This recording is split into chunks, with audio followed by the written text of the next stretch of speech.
one message to the youth of Coco, what will it be? May narabi ka niya namin. Nandiyan yung message nga rin naman. Prioritize ourselves rather than prioritizing someone that doesn't prioritize you. And always remember to come out in your comfort zone. Because it is our time, it is always our time as a young student, as a student, as a millennial, as a Gen Z, to speak for ourselves, to stand for ourselves. Because we know for ourselves that we are the only leader of ourselves, that we can only the one who can defend ourselves through other. Always speak for yourself. Because always come out of yourself. Look everywhere of you.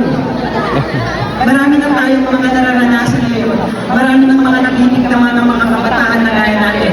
Kaya ngayon, tayong mga kabataan, tumayo tayo sa ating mga paa. Dahil naniniwala ako as a young delegate, naniniwala ako na tayo lang ang tatawal sa ating sarili. Sa lahat ng mga pagsubok na darating sa ating buhay. Lagi natin prioritize ang ating sarili. Rather than prioritize sa pagdating.